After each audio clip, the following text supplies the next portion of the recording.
Cid. Your new companion appears much more formidable than your uncle. Should I be worried? You haven't been introduced. Jill. Clive has told me much about you. All lies, I'm sure. Your Stolas said that Dalimil has a bandit problem. Indeed. Although, you're a little late. They left with our food and guild days ago. Any idea where they went? The desert's a big place. Your guess is as good as mine. But the fact is, I have more immediate concerns. What did you say to me? What did you say? As if by magic. Let's just say we've yet to reach a consensus about how to solve Dalimil's little problem. And at this rate, it won't be the actions of the bandits which prove to be our undoing. It will be our own. I've tried reasoning with the dissenting parties, but even the Desert Hare has limits. Perhaps we could talk to them. What makes you think they'll listen to us?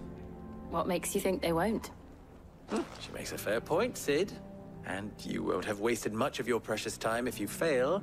They're just across the courtyard.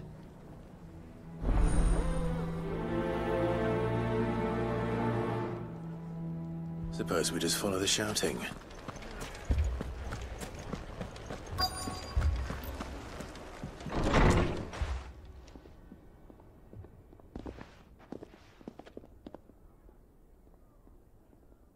You wouldn't talk like that if it had been your men whose throats were slit.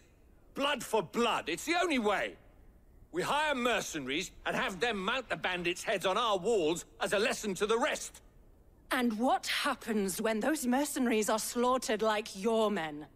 Are you going to hire more? We're better off using that coin to buy food and supplies. If we hire mercenaries, the only thing we're buying is the bandits' ire. And you cannot fill empty bellies with that. Do you hear me? But what happens when they come back? Maybe it'll be your throat that's slit. That's enough. Both of you. Any more of this and I'll throw you out myself. Come back when you're ready to talk like adults.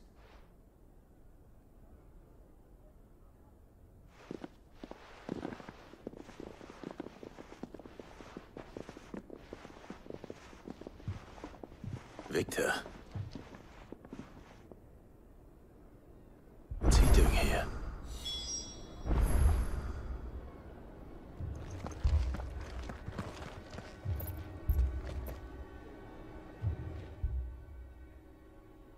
Cid.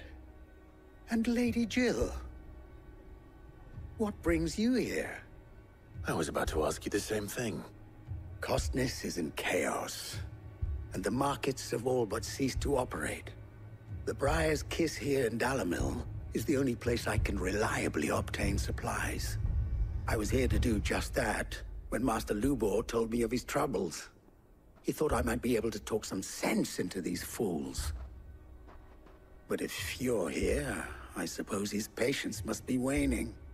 Who are those people? Those were the thorns in Lubor's side. And the reason this place might be headed the same way as Costness. It's these accursed skies. The darkness is enough to drive a man to madness. Or an entire city, for that matter. We're still working on the skies. But in the meantime, perhaps we can find a solution to Dalimil's problems. I hope so. For all our sakes.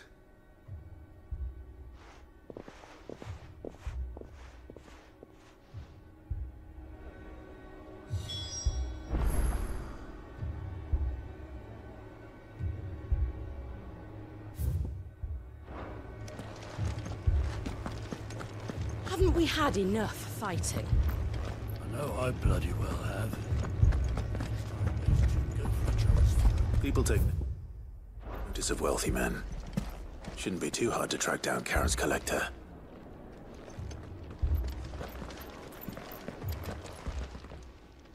My reputation will be ruined. Ruined! Calm yourself, Lord Ignac, I beg of you, before you do yourself a mischief. Pardon the intrusion, but... Out! Get out! I paid for these rooms so I wouldn't be disturbed. Leave me be! Please, allow me to apologize. His lordship is going through a difficult time, and he's never been fond of guests arriving unannounced. Radim! Get rid of the filthy oaf this instant! Very good, Lord Ignac. Would you mind stepping outside for a moment?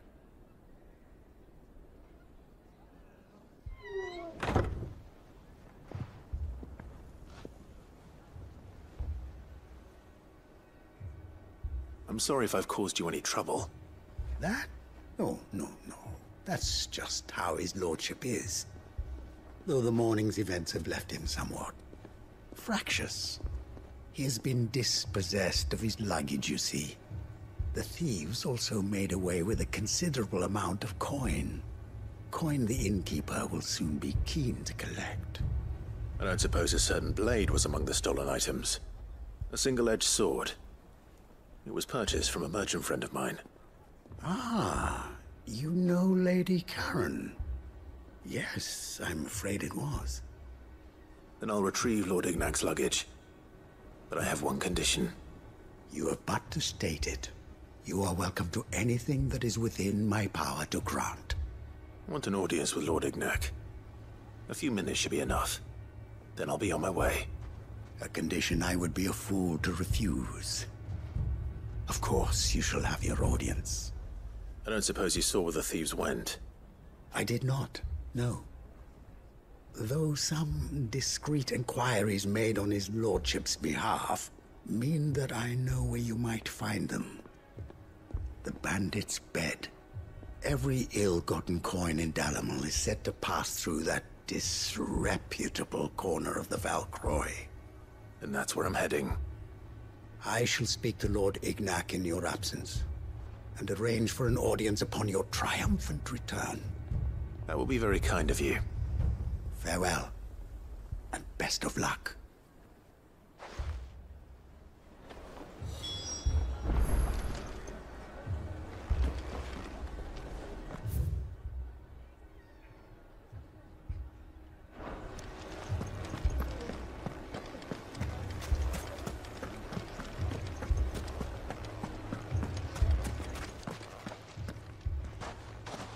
So, you see my predicament? What I saw was a room full of people who were angry and afraid. And with good reason by the sound of it. But if left to smolder, that anger and fear could set the entire town alight. My thoughts exactly. What to do?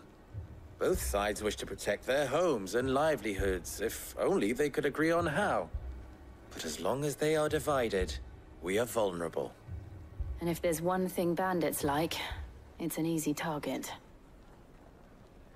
What would Sid the Outlaw suggest? Well, if it were my namesake,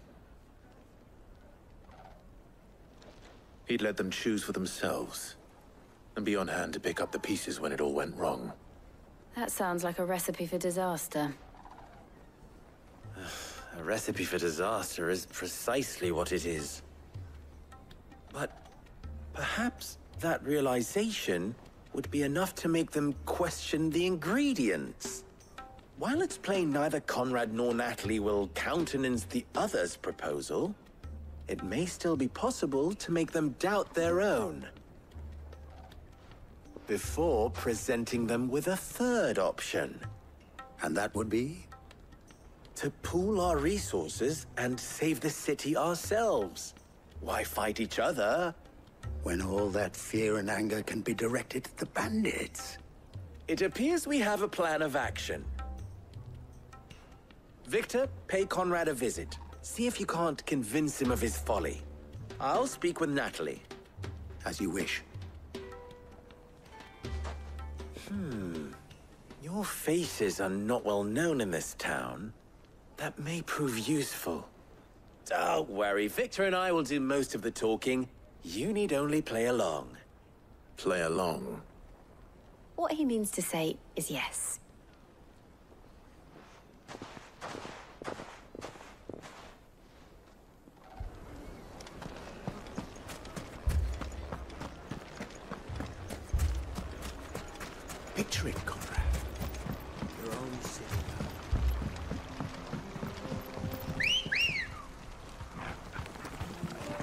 Come on.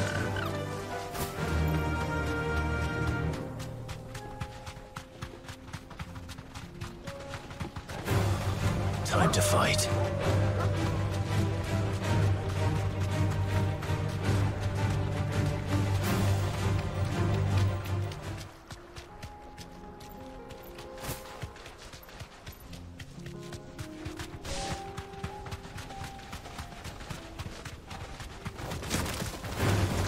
All right.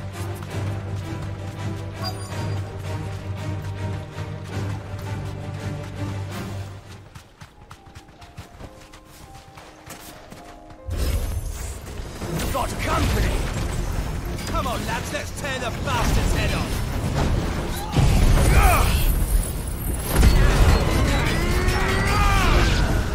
Give me thunder!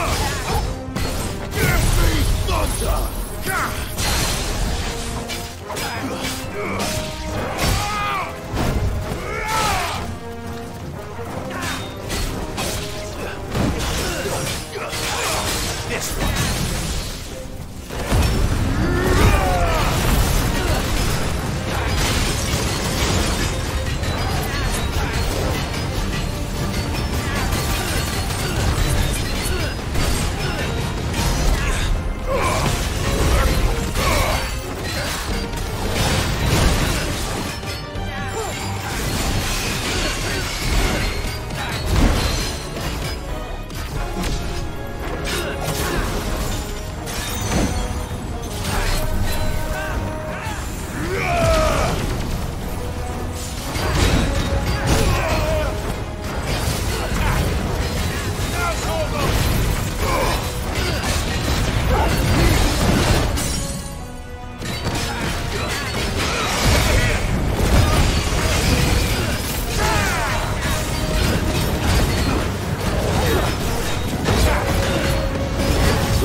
This must be Ignac's luggage.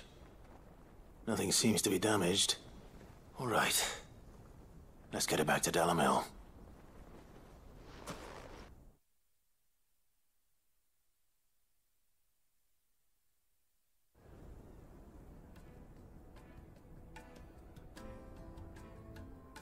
I hear I have you to thank for the return of my effects. What shall I call you, my good man? Wyvern. Glad to make your acquaintance. A formidable name indeed. Well, Wyvern, I appear to be in your debt. Radim here tells me you wished for an audience. Is that all? A few moments of your time should suffice, yes. You're a peculiar fellow, Wyvern. All right, speak. Master Wyvern was wondering if you could tell him about a certain single-edged sword you recently acquired. Oh, a true work of art, that one. Karen drove me hard on the price, but I would have sold her Radim here to get my hands on that sword. It was made in the Outer Isles, far beyond the Twins, and is used exclusively by the practitioners of a unique school of swordsmanship. They believe no combat should ever exceed a single strike, and hone their blades to such perfection that none ever does. Each sword is made for that one perfect stroke, and for that stroke only. They crack upon a second blow. There's a brutal sort of beauty to it, really. But how do they hone such an edge? Fine question. Why, they use a whetstone, of course. Whetstones, rather. A whole array of them, ranging from the coarse to the fine. 10,000 licks with the sharpening stone, then 10,000 more. But it is the final stone which lends the blade its legendary sharpness. A mineral quite foreign to this great realm of ours. And that is the key. The secret ingredient. Wyvern, it occurs to me that my little lecture is hardly equal to services rendered. Take this, together with my regards.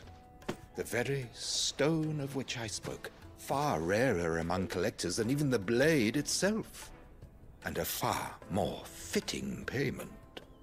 Thank you. Pardon the intrusion, my lordship. However, it is long past time we prepared ourselves to depart.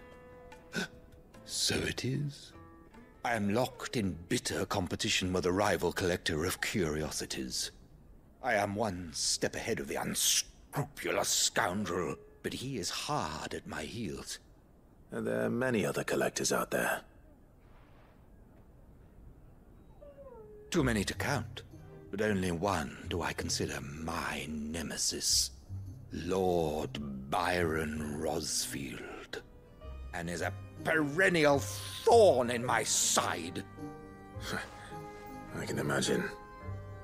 Farewell, Wyvern. May our paths cross again. Radim, we mustn't dawdle.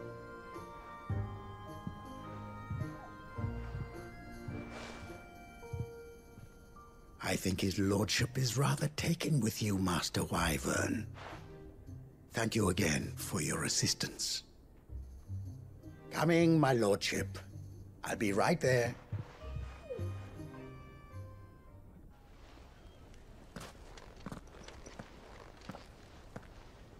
Trust Uncle Byron to find such an interesting rival. Now, let's see what Blackthorn makes of this whetstone, shall we?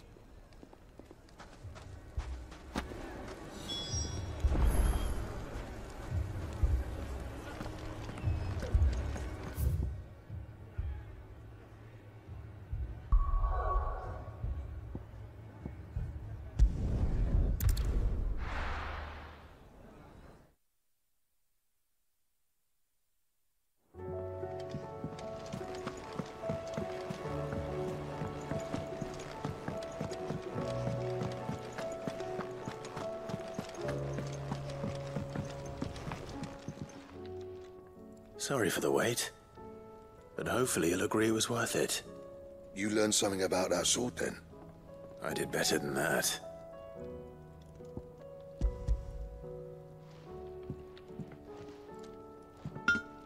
A whetstone? Yes. But not one you'll find anywhere in Valisthea.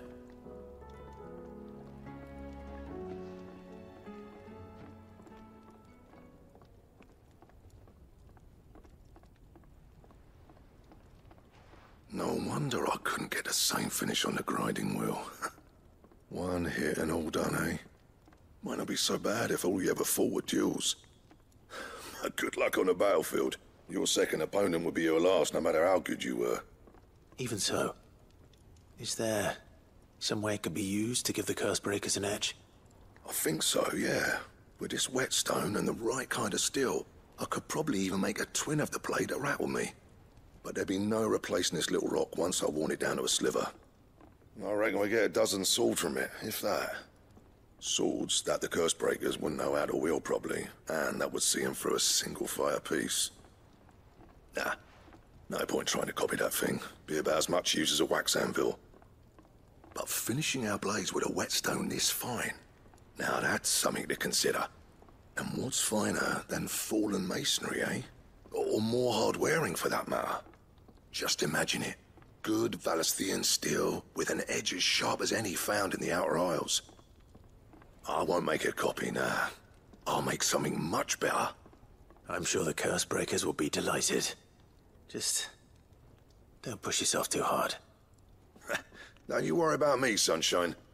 I've been working day and night since I was half your age, and I'll still be here when you're long gone.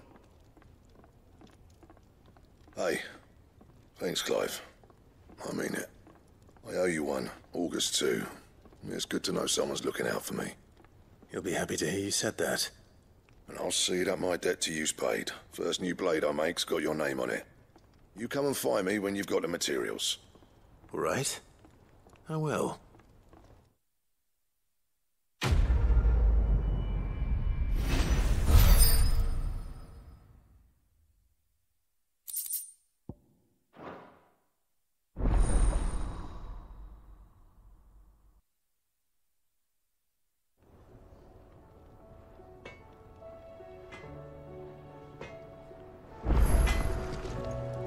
What do I owe the honor?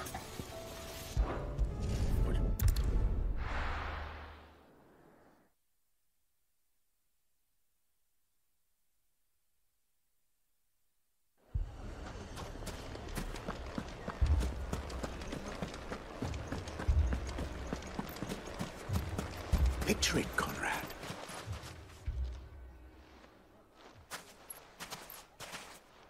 Ah, here she is. The Lady of the Spear herself.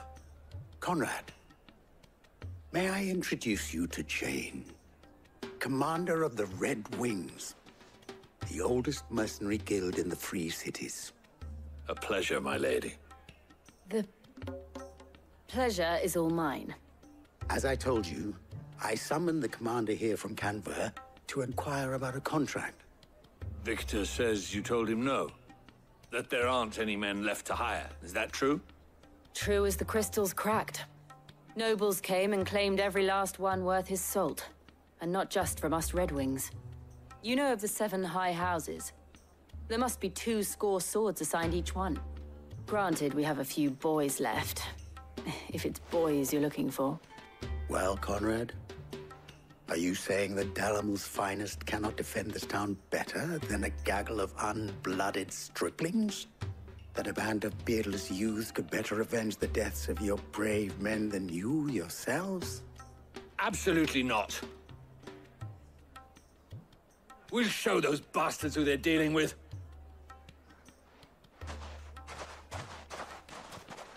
I can't believe that actually worked. Conrad's not what you call the brightest candle in the crypt. And there's a reason why I had you do the talking and not Sid. Well played, my lady.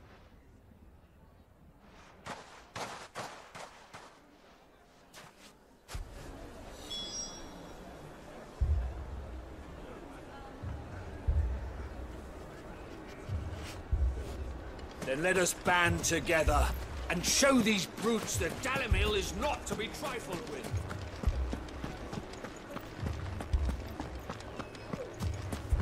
My shop.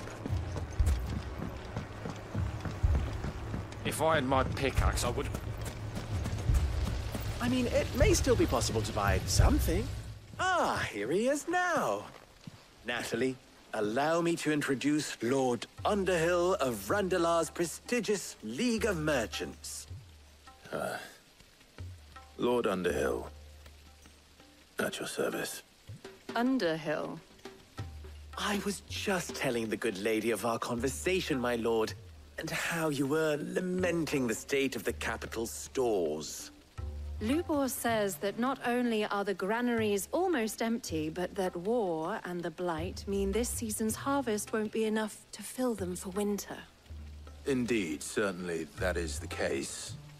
The nobles in the capital are buying up the city's stocks of barley and wine, driving the prices higher than most commoners can afford. It is only a matter of time before the peasants revolt. It is worse than I thought. If what Lord Underhill says is true, I fear we have little hope of supplementing our stores, meager though they regrettably are. And while I applaud your endeavors to dissuade our more bellicose citizens from seeking vengeance, I sense Conrad is not wrong in his assessment of the bandits' likely return. Which means that now, more than ever, we will need to secure what little we still have. Food, weapons, herbs, everything.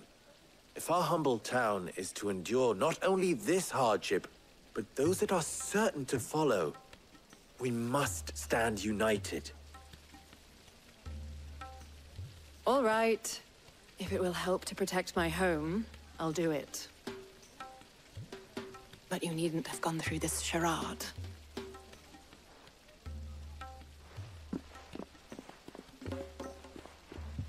Thank you, Clive.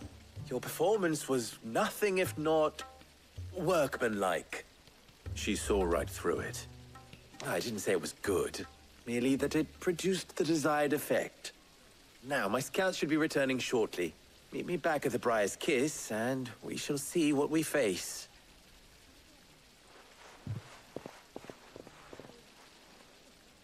I'm not convinced our roles in this ruse were entirely necessary. It appears I have no choice. I don't know. Conrad seemed quite taken with you. Mummy, I'm scared. Oh, I'm ruined. Good news, Sid. Both Conrad and Natalie have somewhat gracefully accepted their new roles. With time, they may even learn to... Time no longer appears to be the luxury it was before lunch. I take it your scouts found the bandits. Technically, it would be the bandits who found my scouts. It appears they march for Dalimil as we speak. All of them. You're not serious. They don't just want food, they want the whole damn town.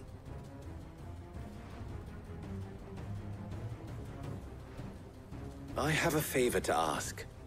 I'm told the bandits march in 2 groups, one from the south and one from the desert, in a move doubtless intended to stretch our already gossamer-thin defenses. Very well. Jill and I will meet those from the desert. But what of the rest?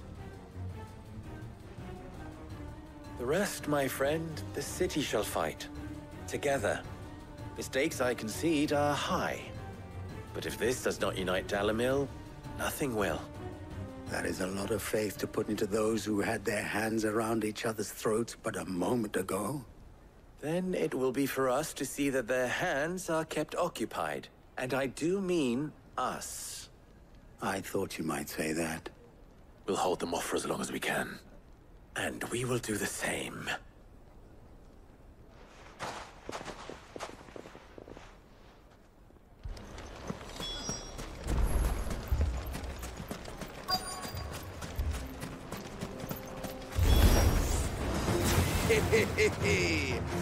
The women folk have come to welcome us. I'll take that one.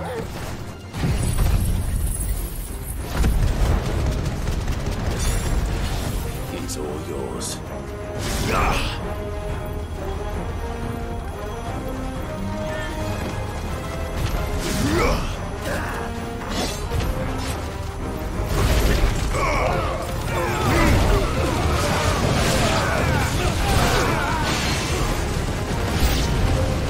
They mean to overwhelm us.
The townspeople.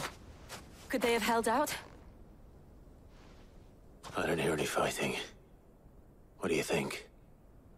That we should hurry.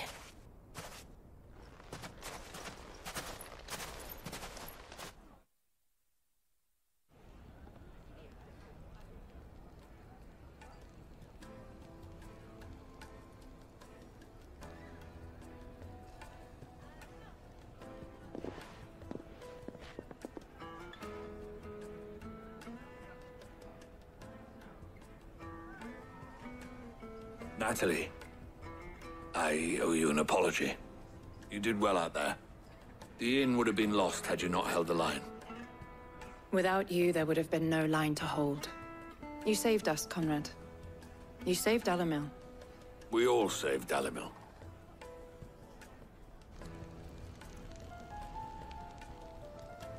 Conrad seems to have had a change of heart. I'd say they both have. I take it from your presence that our visitors from the desert won't be joining us either. Pity. The plan worked, Cid. Granted, it only took an army of bloodthirsty bandits at our gate. Calm now, Victor. Why quibble over the details? We are united, and that is all that matters. As for you, Cid, you fight considerably better than you act. I'll take that as a compliment.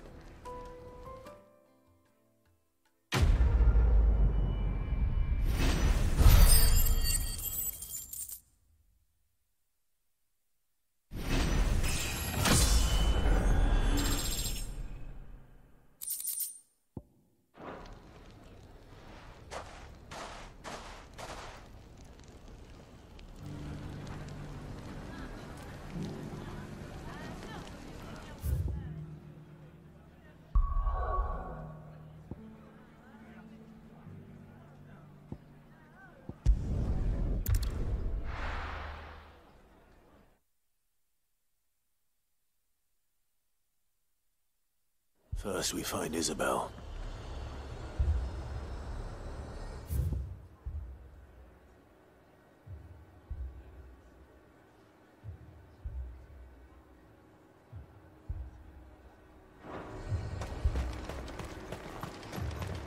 I saw it with my own eyes. The whole of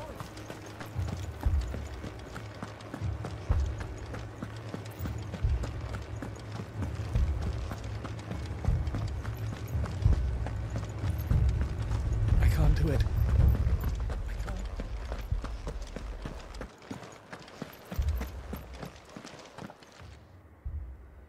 My lord, milady. We received the dame's message. There have been sightings of strange creatures, I understand. With the blue eyes. Yes. Like a Kashyyyk, but different. They've taken so many. I've lost count. A Kashyyyk, but different. Ultimus thralls. And what of your mistress? Is she here? Oh, no. She went to the garrison to ask what they were planning on doing about all this. Then we'll look for her there.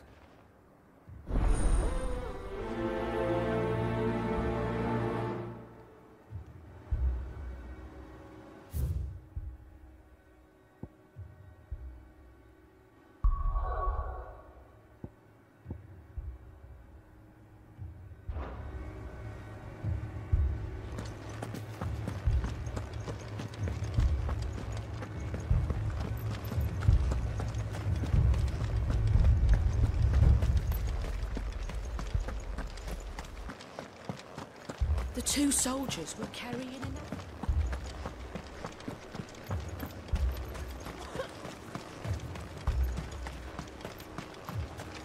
Madame, please! Half the garrison's been slaughtered by those things. We lost the captain this very morning.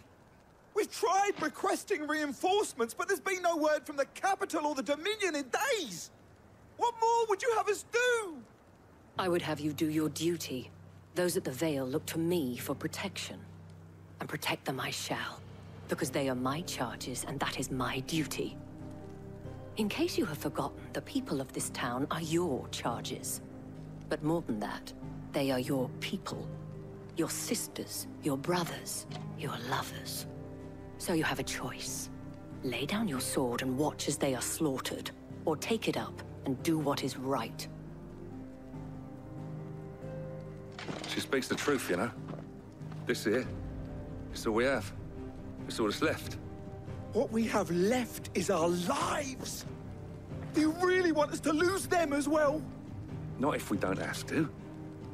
Look, there's a cask under the captain's bunk. Let's talk about this over a drink, eh? I'm listening. I'll have a word with him.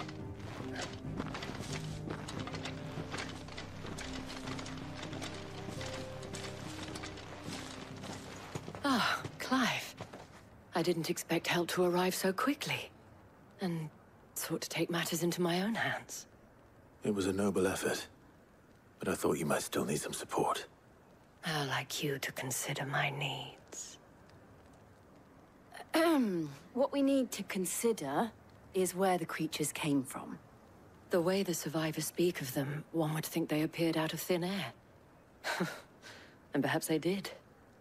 It's hard to know what to believe these days. We'll talk to the survivors.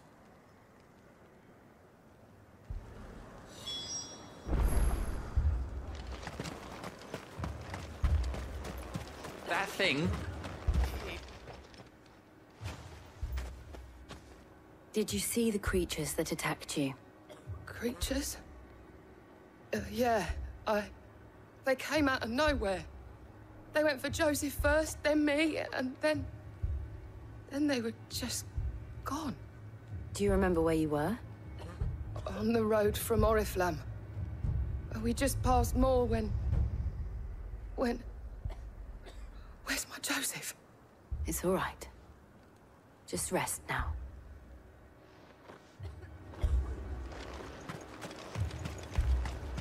Don't leave me, Pa. You're a pikeman, yes? What happened? I've got family in Moor. I heard the flood was spreading, so I went to see if they were all right. And a pack of them glowing things found me in the meadow. I ran for my life. I never did get to the village. Leave that to us. At least we have an idea of where the thralls might be now. We should head for more. It's all right.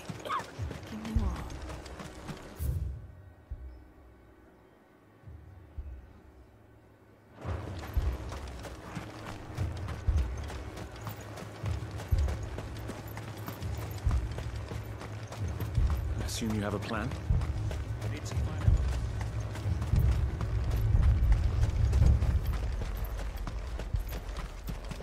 It was all they could do to escape.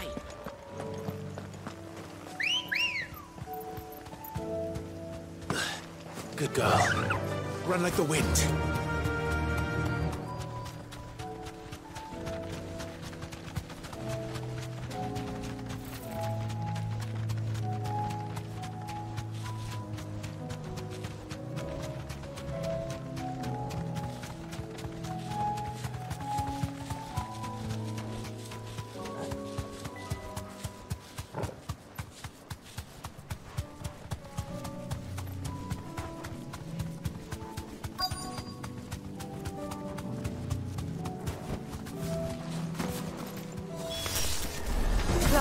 Look!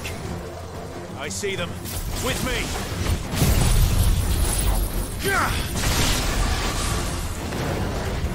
Almost kill!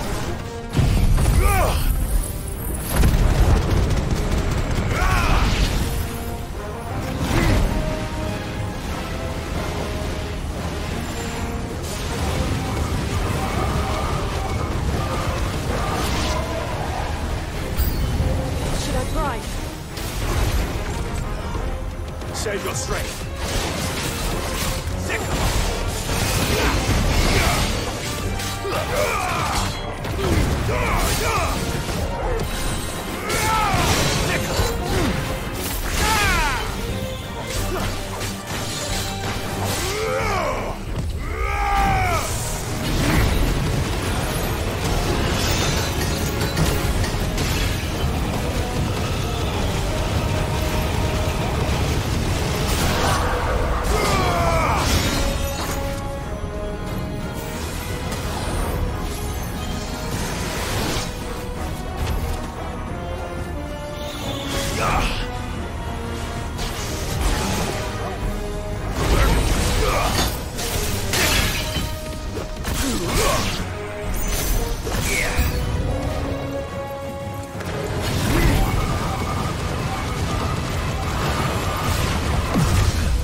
Do you think there are more?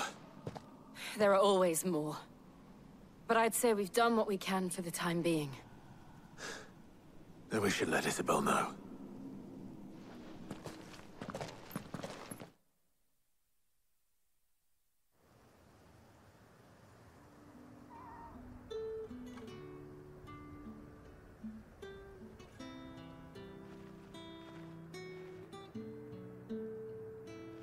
You have the town's thanks. Don't thank us yet. There will be more. Many more. And you'll need to be ready for them. Oh, we shall. Isn't that right, Captain? Yes, milady. The garrison will be ready. Philippe here has convinced most of the men to remain at their posts. For now, at least. Hearing that the Dane would look kindly on any man who committed himself to the task certainly didn't hurt. It's not the most selfless of motives, I'll admit. But whatever it takes, eh? Now me, I never needed convincing. I became a soldier to protect the people I love. And the people I love include the one standing before me. Handsome and chivalrous. Now, if you don't mind, I have sentries to post. Milady.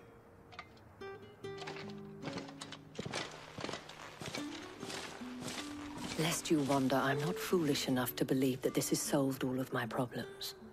But it has solved one, and that's one fewer than I had this morning. Thank you again, Clive.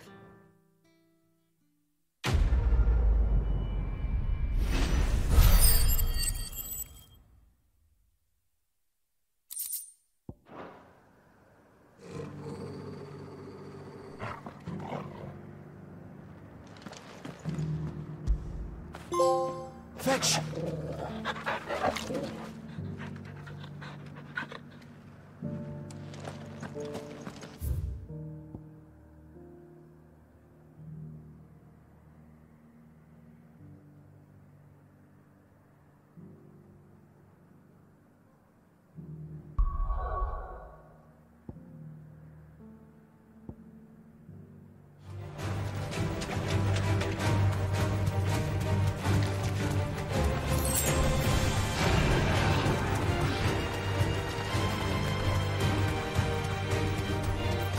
Certainly quiet. If I were Giant Antelope, it would seem like just the place.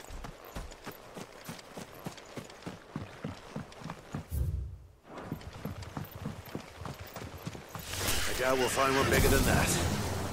Hungry, Torgal?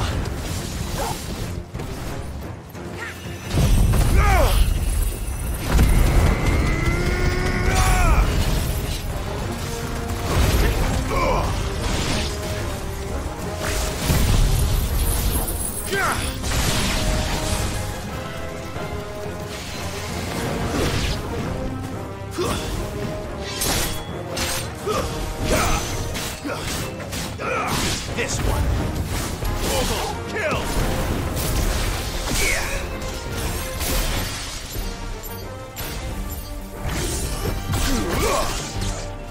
Fire and flame!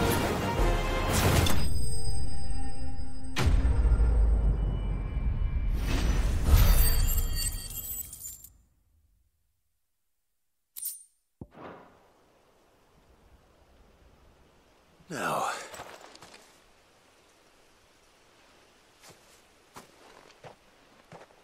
will it be enough, I wonder?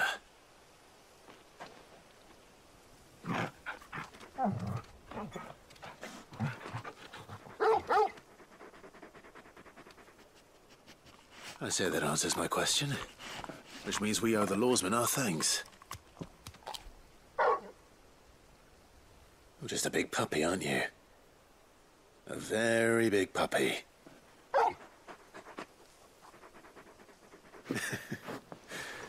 You do know you can take that with you, Torgal. Lady Karen will be relieved to hear you've got your appetite back. Come on, boy.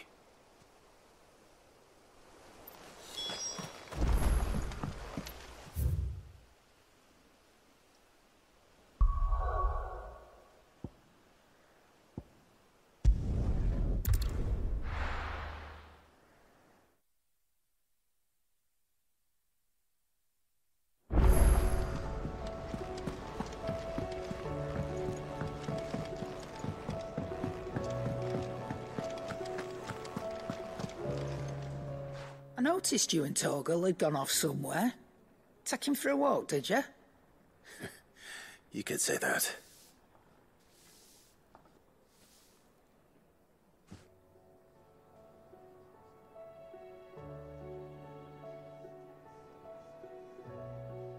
So, Molly's leftovers weren't good enough, eh? That'll teach me for treating you like you're still a pup. All right, no need to shout. Now we know what you're after, I can see about getting some in. Speaking of which, I brought one for later. Can I leave it with you?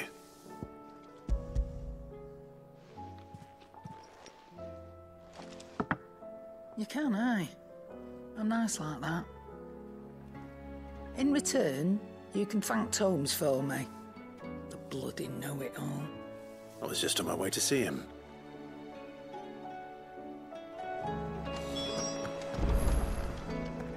Did you see the pair that got hauled into Tyler?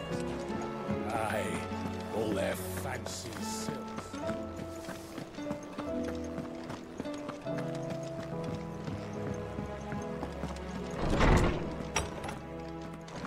Is a storm coming soon?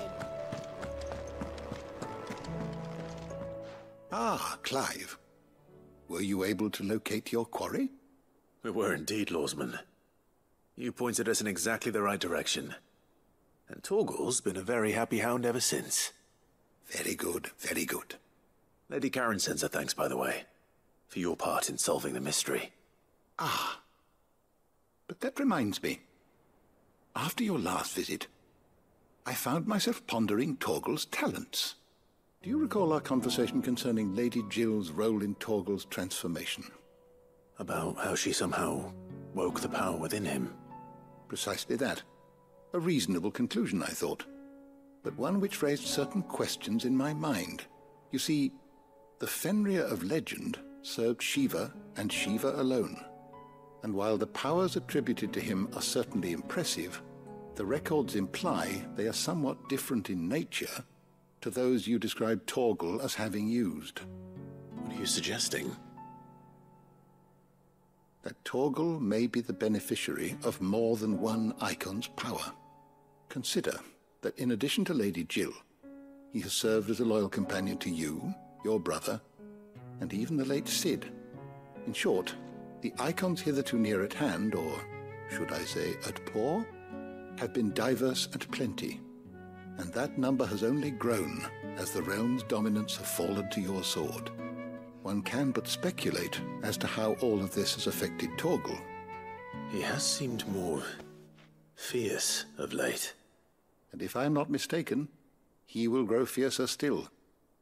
We are fortunate indeed to be able to count him amongst our allies and not our adversaries.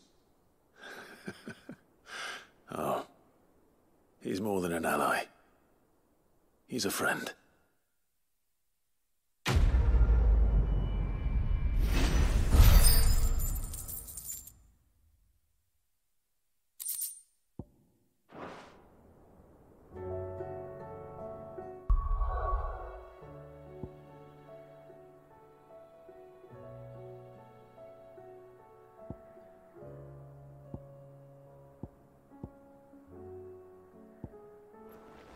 This man's gonna die if we don't get him to a healer.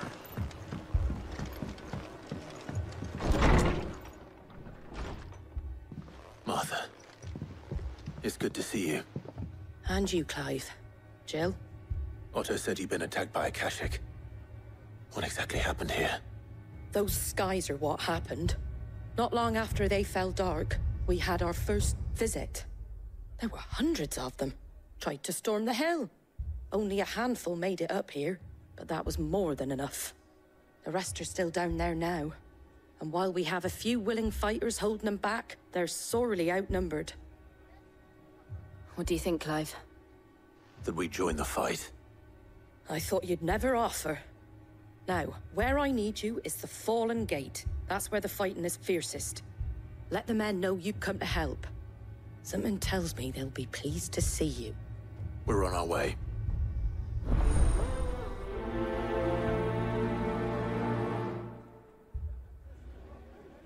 Do you think there were as many as Martha says?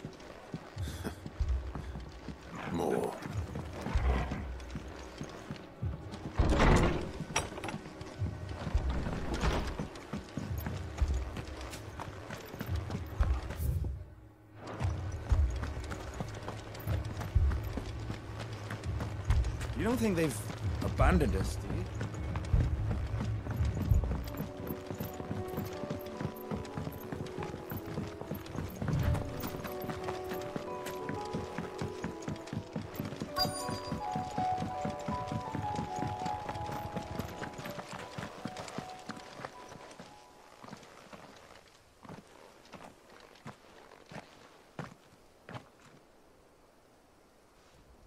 Clive, wounded. We deal with the Akashic first.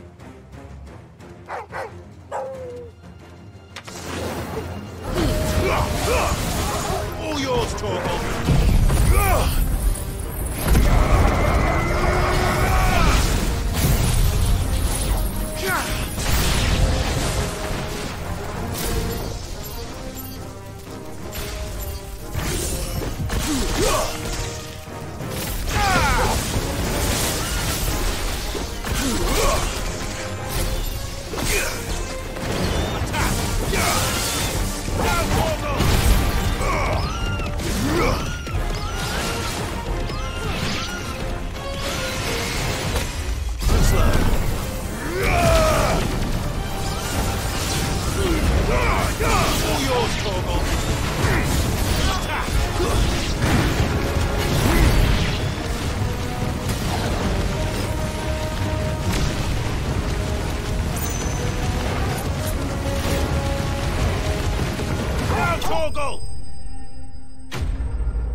These men don't have the look of hired swords.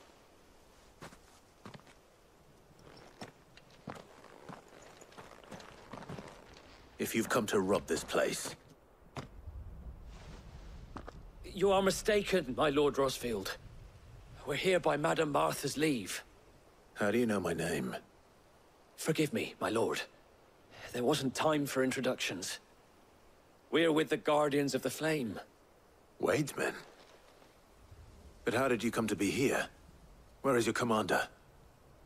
Sir Wade left earlier with a scouting party to find out where the Akashic were coming from. Did he? Take your wounded back to the inn. Martha will see you're looked after. We'll join you anon.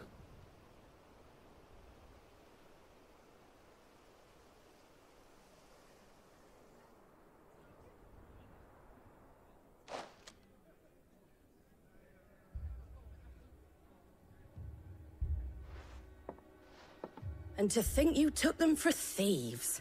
A fine reward for holding off the horde, that is. When did Wade and his men arrive? Not long after Rosalith fell. The Guardians asked me to shelter some of them that had lost their homes. They were making ready to leave just as the skies turned, and we agreed it was best we stuck together. Martha! Trouble! The scouting party's almost at the lift, but they got a pack of Akashic snapping at their heels! And they've got wounded with them! They're not gonna make it! Damn it all. We'll worry about them, Martha. You look after everyone here. If any can still fight, send them to the lift. I will. You two be safe now.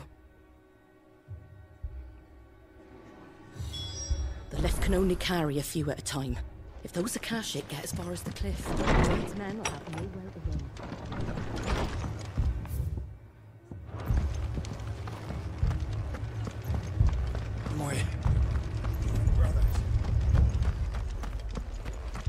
My dogs alone.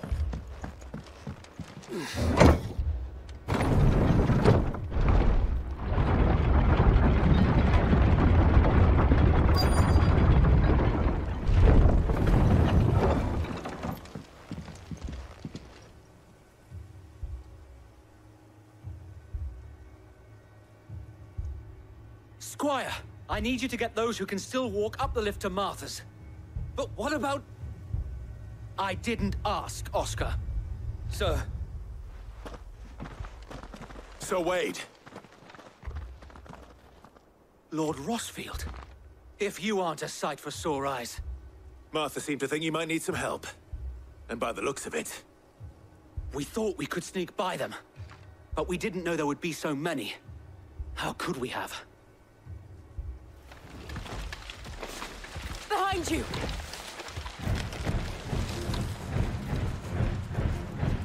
Damn it! We need to get the injured to safety. Do you think we can hold them off? We can certainly try. Are you with us, Sir Wade? Always. Then let's do our duty.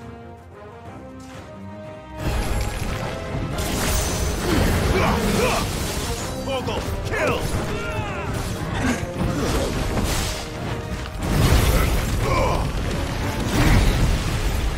This one.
Is anyone hurt? I don't think so. And yet again, you've pulled me from the flames. It's just a pity I keep walking into them. You've never been one to shy away from danger, Sir Wade. Like any shield worthy of the name. I see you're all in one piece. Martha! Is something wrong? The lookout saw smoke coming from down Eastpool way. Too thick to be a hearth. A second horde. Feel like finishing the job? Always. Jill and I will make for Eastpool. You'll need to move the injured without us. Don't you worry about them. The moment my men are safe, I'll follow. Good luck.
headed for the rest. We have to slow them down. Martha and the others won't be ready.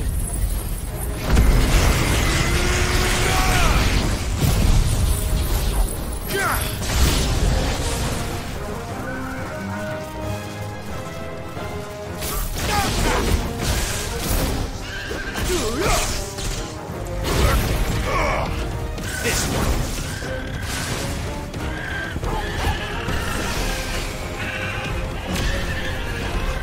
All yours, Torgal.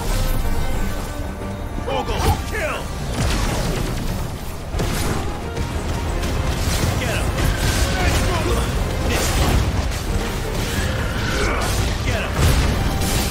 It's over.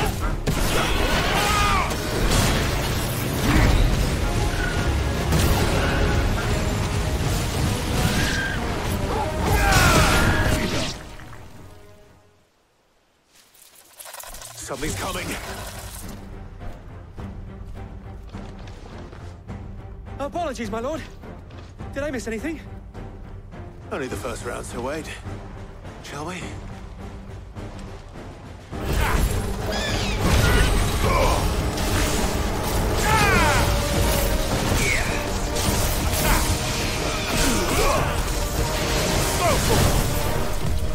Too slow.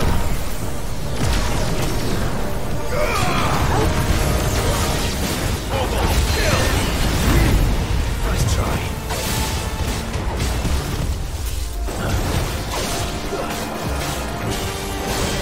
It's over. Over here. Too slow. Smoke torch. Get him.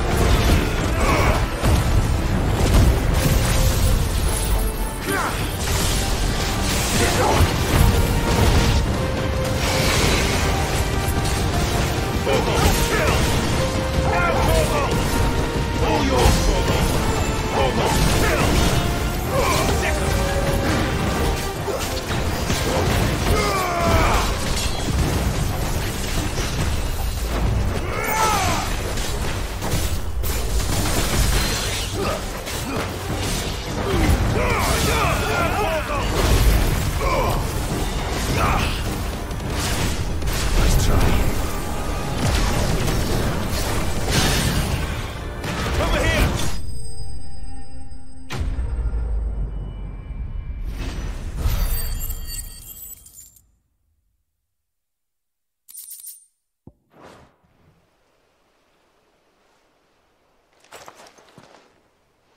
Do you see any more? No. I think that was the last of them. But it won't be long before the next lot arrive. Then we make for Martha's while we can.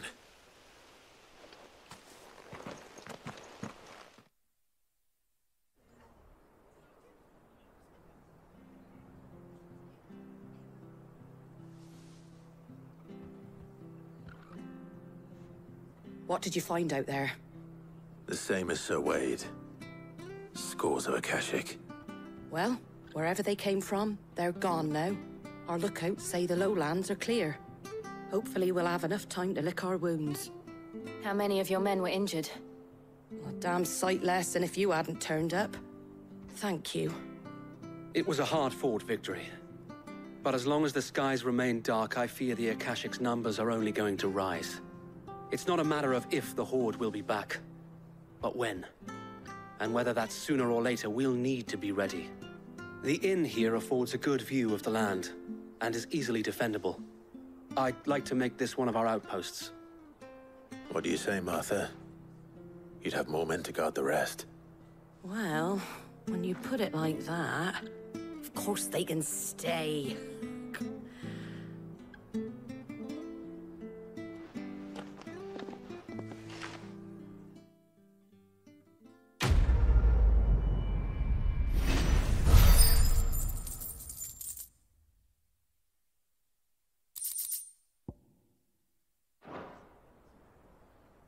My lord, there's someone I'd like you to meet.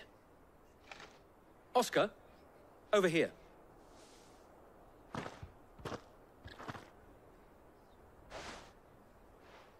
It is an honor to make your acquaintance, Lord Rosfield.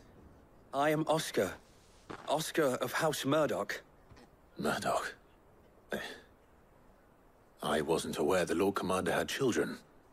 Oh, he didn't. But his brother, my father, did. I am Sir Rodney's nephew. Well, go on then.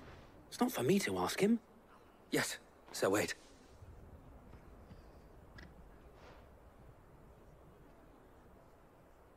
If it please you, my Lord Marquis, might you take me as your squire?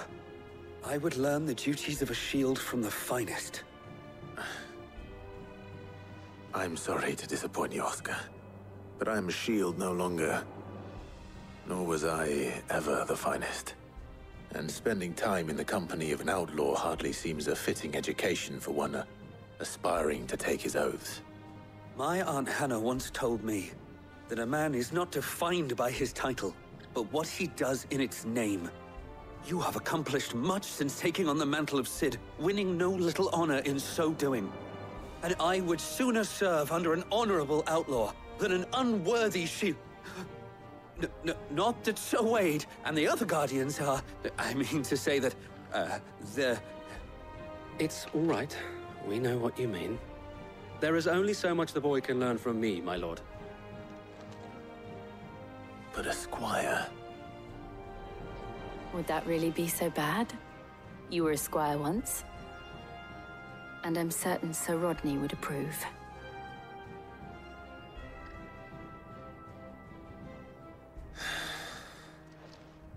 Know that I'll show you as much leniency as your uncle showed me. I would not have it any other way. Our friends seem to have things under control. For now, at least. Let's go and put Otto's mind at rest.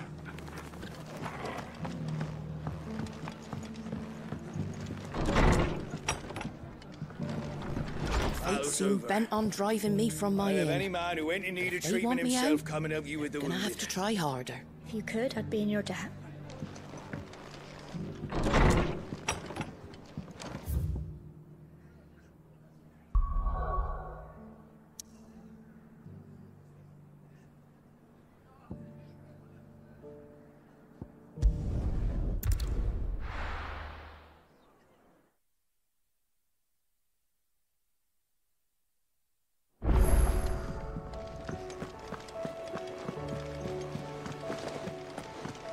Did you see that?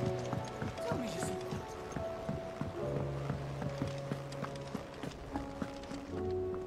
Was wondering when you turn up. Had owls from all our friends thanking you for your timely intervention. How is it you always manage to arrive at just the right moment? Luck, I suppose. Any word on the rest of the realm? Let's see. Storm's still crying out for Mother Crystals. The nations are still in chaos. And the skies are still the color of a kick in the kidneys 2 days on. So... Right. Clive, we knew this was going to happen. Well, not the bleeding skies part, but you take my point. Now's not the time to second-guess yourself. Now's the time to visit the infirmary. Talia says your brother's awake. Thank you, Otto.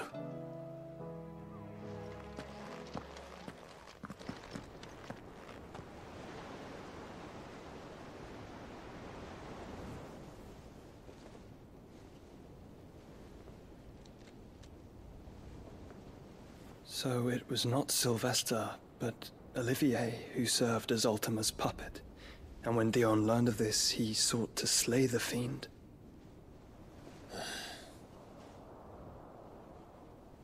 Only for his father to take the spear that would have freed him.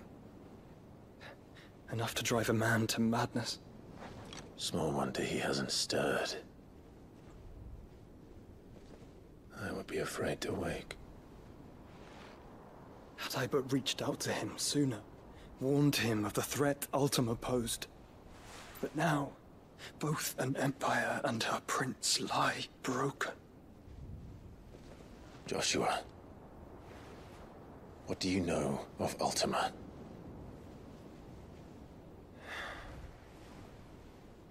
Very little, I'm afraid. despite my best efforts. 18 years ago, as I lay buried beneath the rubble of Phoenix Gate, 'twas not death who came for me, but another. And it was while in my rescuer's care I first heard of Ultima. I've been chasing his shadow ever since. Ultima is driven by some deep, dark purpose, and for whatever reason, it would seem you are crucial to his designs. He will stop at nothing to have you, even if that means toppling an empire. But why me? What possible use could I be to such a creature? That is one of many answers that have eluded me. Yet, I am certain of this. It is not mere chance. You were chosen for a reason. All dominants carry within them the might of an icon. Nigh limitless power that is at once acutely limited. I wield fire, and only fire. And I only ice. 8 wardens for 8 elements. But you, Clive. You are different. You're special. Your abilities begin with the flames of Ifrit. But they do not end there. The fact Ifrit can even exist goes against everything we thought we knew of dominance. Perhaps Ultima has been waiting for one such as you, whose potential is truly limitless. I've encountered that thing several times now. If it or he, as you say, needs me, why hasn't he claimed me as he did the boy? Were I to hazard a guess, I'd say the two of you are somehow incompatible. His mind not properly attuned to your body. His mind? Mind, awareness, spirit, call it what you wish. But I believe Ultima to be an embodiment of the concept. This is why I struggle and fail to contain him here inside me. I'm sorry. Inside you? With every setting sun, I feel my strength wane. And though the Phoenix's flames mend the prison I have made for Ultima, they do so at a cost. We must find a means to bring an end to him before I meet my own. What were you thinking? It was that or let him take Clive. And I've always had a soft spot for my brother. But that doesn't mean you should sacrifice yourself to save me.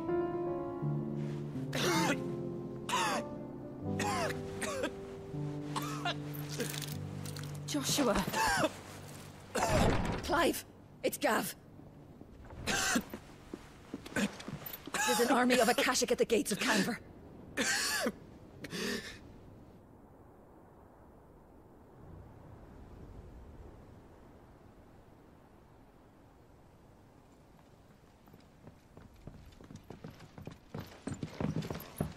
Well, what's the short of it? I thought Ty had told you. The capital of the Free Cities is under siege by an army of monstrosities. The City Guard are doing their best to stem the tide, but numbers ain't on their side. What of Lord Byron and Mid? Were they able to escape? No, but they're all right for now. They're hiding with Gav at midship. We have to get them out of there. And we shall. Otto, prepare a Stolas. Tell Gav to stay exactly where he is. Understood. Vivian, what's the swiftest route to the Free Cities? That sounds like a question for the map. Look here. This road, through Tabor, should provide the least trouble. Good. What a coincidence. Tabor is exactly where I'm bound. Joshua, Bed is where you should be bound. You don't think I told him the exact same thing? Were Tyr not such a talented healer, I would surely have been inclined to agree. But, thanks to her ministrations, I feel I may safely rejoin my attendant, who was to wait for me in Tabor if we became separated. All right, we travel together. Clive. If he stays close to me, he'll be fine. Thank you, brother. I'll look after him.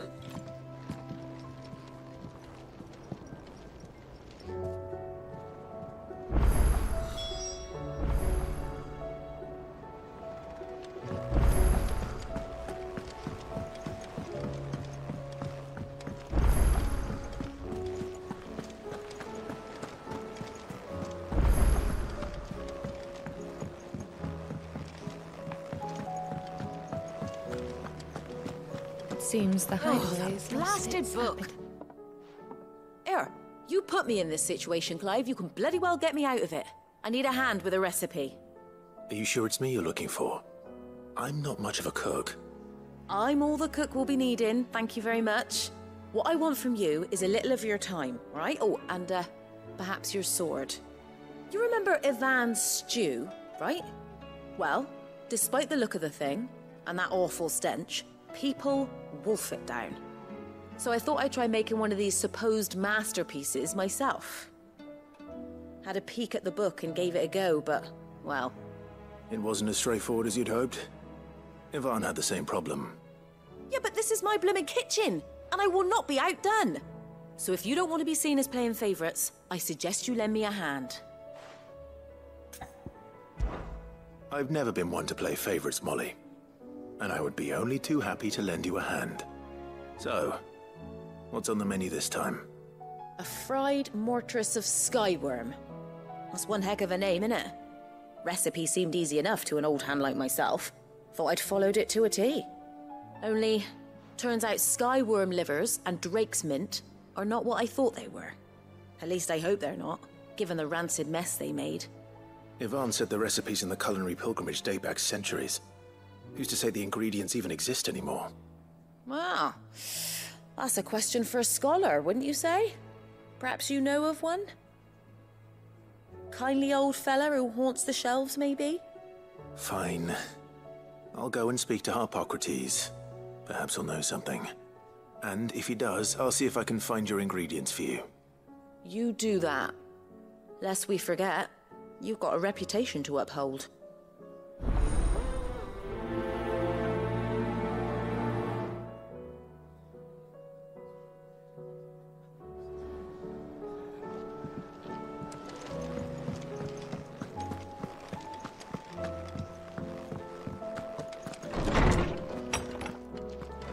Is a storm coming, Sid? Will there be... Sid, perhaps you can help me solve a mystery. I can certainly try. Who's gone missing this time? It's not who, but what. Mid's scales, the ones she made for her workshop. I borrowed them to teach the little ones about weight, and shortly after the lesson, well, they vanished. My first thought was that they'd taken them off somewhere to play, but when I asked, they swore they had nothing to do with their having disappeared. Which almost certainly means they had everything to do with it. Perhaps a visit from Sid will jog their memories. I think it just might. Thank you. I don't like to imagine that my pupils would lie to me. But if they have, I'll have no choice but to discipline them accordingly. They were in the atrium when I last saw them. As always.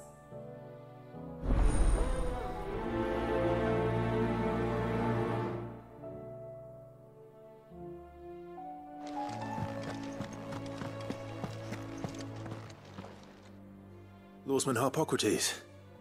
I've come to pick your brain if you don't mind. It's about the book you lent Ivan. Ah, Valisthea, A Culinary Pilgrimage, a classic. One of my favorites, in fact. The young man did a wonderful job with the Chance's stew. I do hope we shall be able to sample more such marvels in due course. That's actually why I'm here. I don't suppose you know where I might find skyworm livers and drake's mint. Ah, so the fabled Sanbriquois delicacy is next on the menu. Delightful. The descriptions of fried mortress never fail to make my mouth water. Now, skyworm is a somewhat antiquated name for the wyvern, their ground livers being the paste from which the mortress is made. Dragon livers. How very Sanbriquois. One would have thought the disciples of Bahamut would have a touch more reverence for their icon's brethren, but apparently not. I believe the specific dragon the recipe demands is the blueback wyvern, said to be the very color of the sea beside which it resides. So we know where to look for our liver. But what about the drake's mint? Saint's bonnet, in contemporary parlance, a herb which grows along the North Reach coast. I gather that one can locate the cheerful yellow flowers by their heady scent alone, so I'm sure you'll have no trouble finding them. I may add that people once believed game was best served with the flora that sustained it in life, in which regard fried mortress of skyworm is undoubtedly a typical dish of the time. Meaning that if I find one, I find the other. To Northreach, then. Best of luck, Clive.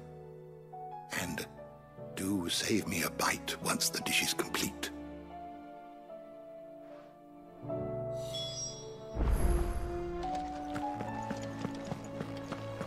Is a storm coming, Sid?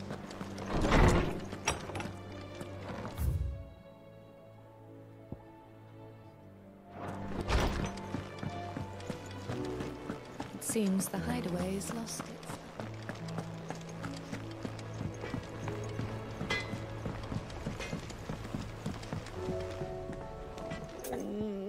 What am I gonna do? Is everything all right, Goots? You seem more discomposed than usual. Oh, I don't know what that means, but I'm in a bit of a muddle. Oh, I think Nan might be in trouble, and she's... It's all right. You can tell me.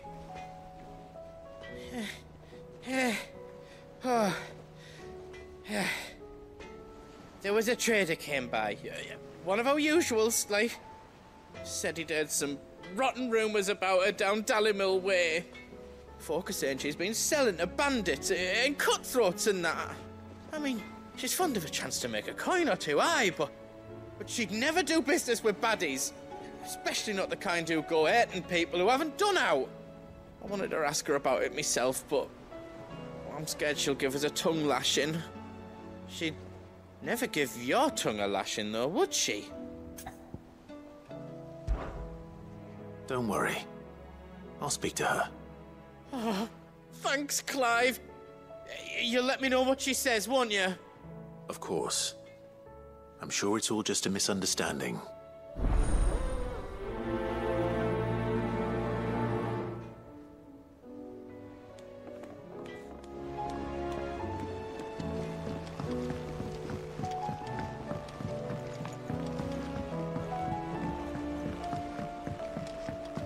I heard the Emperor was impaled on his...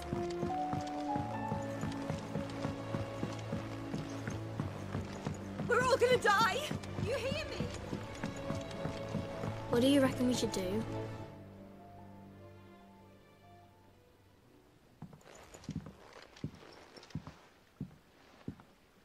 Sid! Hard at your studies, I see. And what is that? It's not a set of scales, is it?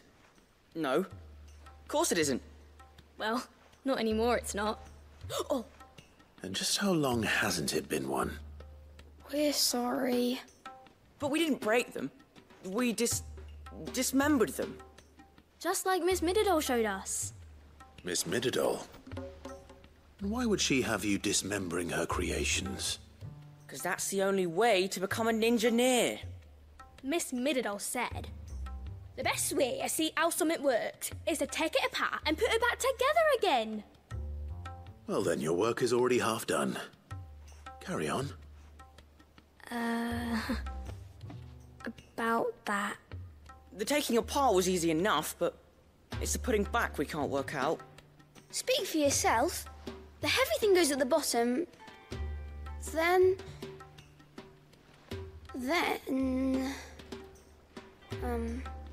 You three need to learn to take responsibility for your actions. So let's have a look at these parts with fresh eyes, shall we?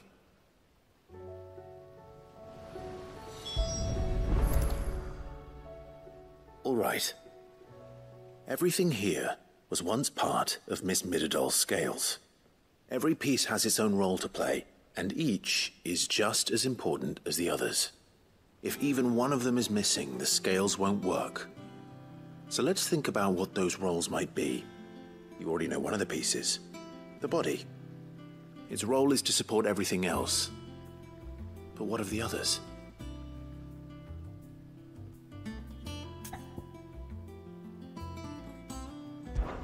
This is called the arm.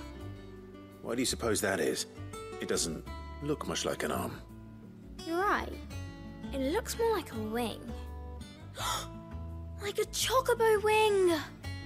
You've ridden a chocobo before, haven't you, Sid? Will you teach me to ride one day? I'll think about it. Now, what do arms do? Hold things. So wait, maybe this arm holds things too? Good thinking. You're on the right track.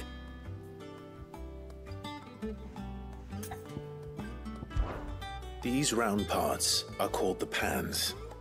You all know what a pan is, don't you? I do. Molly uses them in the kitchens to fry bangers.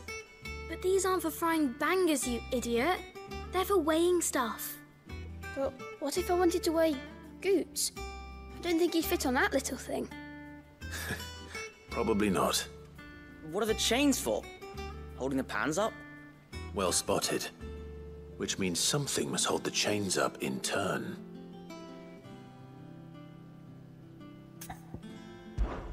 This tiny piece is what's called a cogwheel, or gear. Have you ever seen one before? I have. Miss Middledole's dungeon is full of them. Most are on the floor. She puts them in all her inventions. They spin round and round and round and round and... That's right. They're very useful when you want to make things move. Do you remember if there was anything on the scales that moved? I remember the arm moved when I tried weighing an apple. And then somebody ate it. It's not my fault. You shouldn't have tried weighing it before lunch. You know what part's supposed to move and how it's supposed to move. So, let's put the pieces together first, see what doesn't move, and then stick the cogwheel to that. Not a bad idea. You see? It's not so difficult. So, now that we've taken stock of the parts and learned what they do, what do you think? I think we've got it. Then here's what we'll do. You tell me what goes where, and I'll put the scales together. Well, obviously you need to start with the body. All the other pieces fit onto it, don't they? And the arms go on the body, just like real arms. Or wings, if you're a chocobo. And then the arms hold the pans by the chains. Very good. Let's see if that works. There. All finished.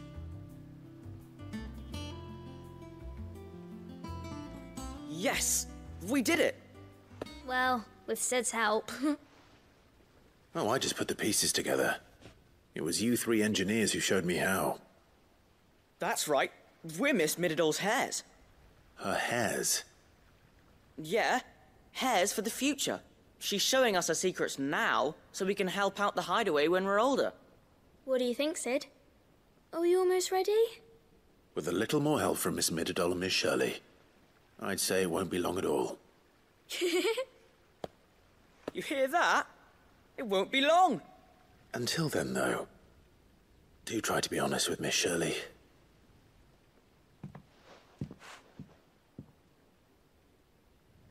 Hey, look!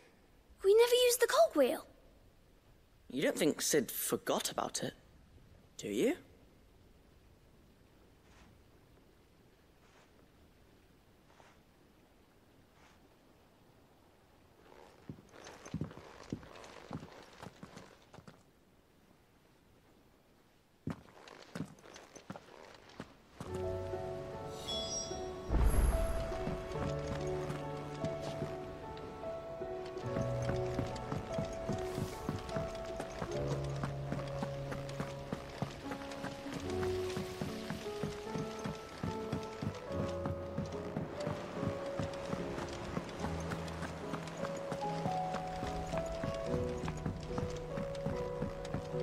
Did you see that? Tell me you saw that. Will we ever see the sun again?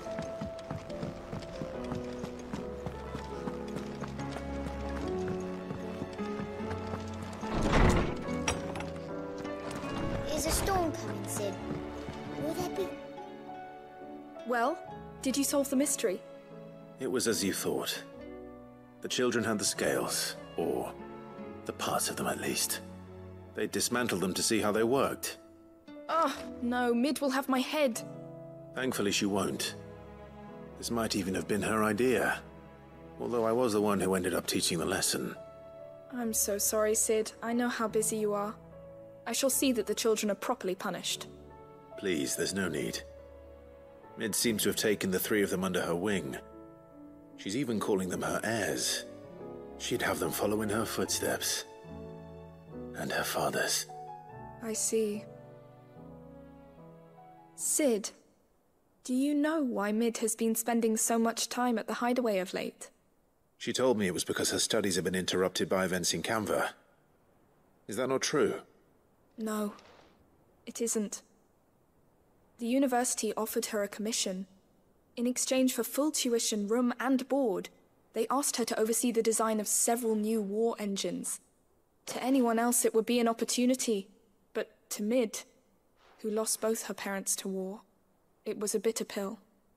One she was none too keen to swallow. But that should come as no surprise. She's only ever cared about bringing people hope. The very last thing war can be said to do. Which explains her heirs. She's working to give them a better life. And so should I. What's the odd engineering lesson?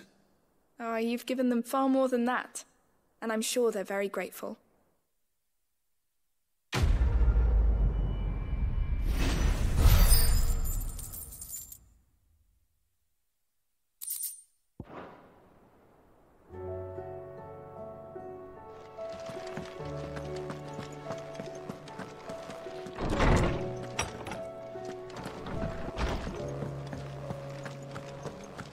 Seems the hideaway is lost. Lady Karen. How's business? Not nearly as foul as the weather. You're doing good trade then? Both in and out of the hideaway? Can't complain.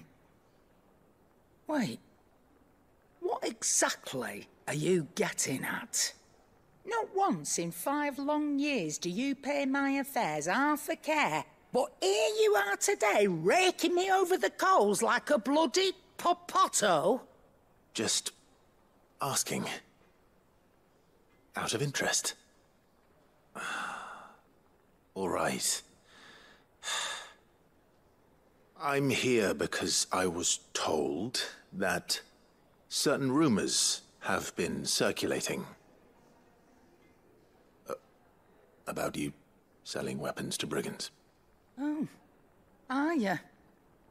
And who was it who knows me so well as to tell tales of my evil exploits? I didn't exactly hear firsthand. All I know is that someone in Dalimil has been spreading word to that effect. And what? You believe it? You think I'm profiting off the blood of innocents, do you? Look. I've done things I'm not proud of. Might be there were a time when I turned a blind eye to the wretchedness of the world so I could line my pocket. But that woman is no more.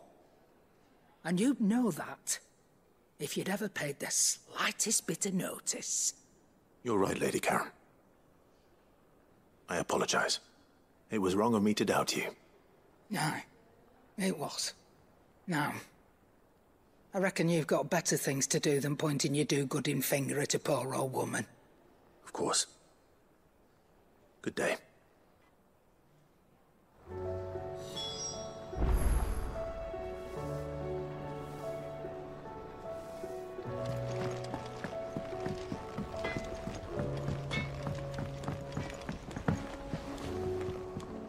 I spoke with Lady Karen. What did she say? That the rumors were unfounded, and that I was a fool for thinking they might hold any truth, along with some other things that made her feelings clear. And while it sounds like she may have done things she regretted in her past, she says those days are behind her. Oh, well, that's good. I knew Nan wasn't caught up in out bad. But why would people say she was? What did she ever do to them? It's not right. No, it's not. But people do things for all sorts of reasons. Perhaps we'll never know. Well, I'm going to find out. That trader, he said they were all talking about her in Dalimil. So that's where I'm going. I'll find someone who'll tell me, you'll see. Are you sure that's wise? Whoever's spreading these rumors means Karen ill. Oh, right. But that's why you'll be coming with me, isn't it, Clive? I suppose it is.